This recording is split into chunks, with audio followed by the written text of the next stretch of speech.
It is June 17th and I just emptied my garlic bed. If you've been watching my shorts, I've been posting short videos of my garlic harvest as they've been ready. They've just been kind of coming out one by one.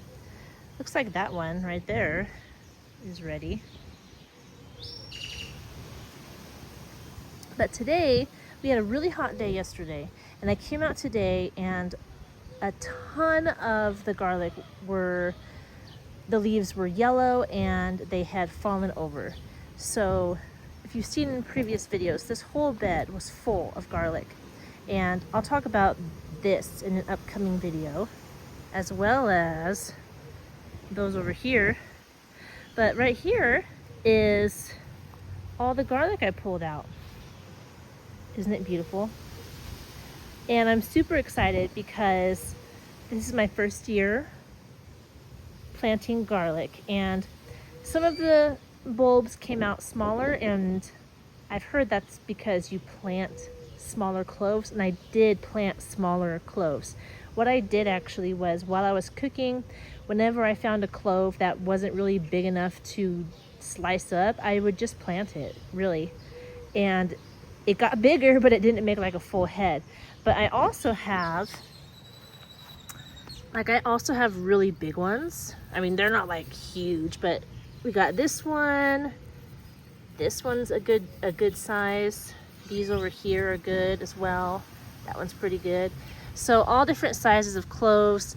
I'm happy with this for being my first try at growing garlic. I heard it was super easy, and it turned out to be easy.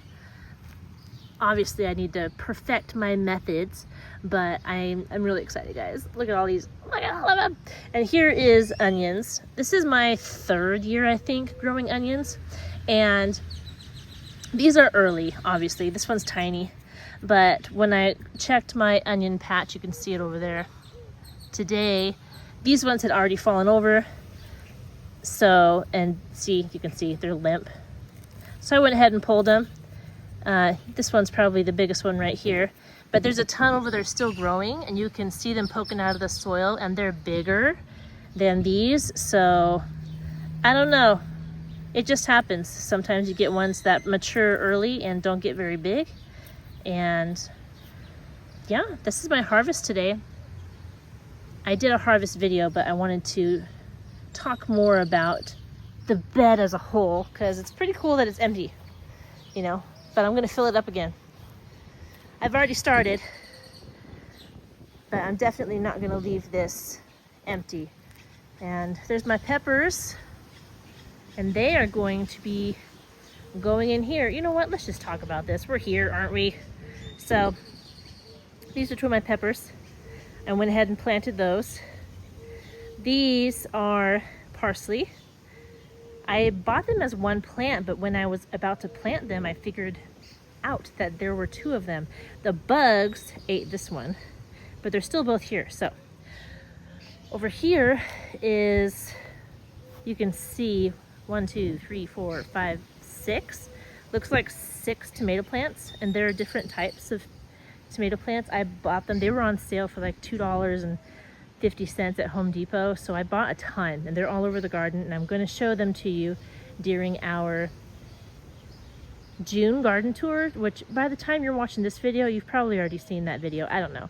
I post these videos in random order, but those little sprouts coming up right there are watermelon. So they're all next to this big old trellis, so they have plenty of room to grow. And there you go, my empty garlic bed. That's not gonna stay empty for long. Hope you're doing well. I'll talk to you soon. Bye.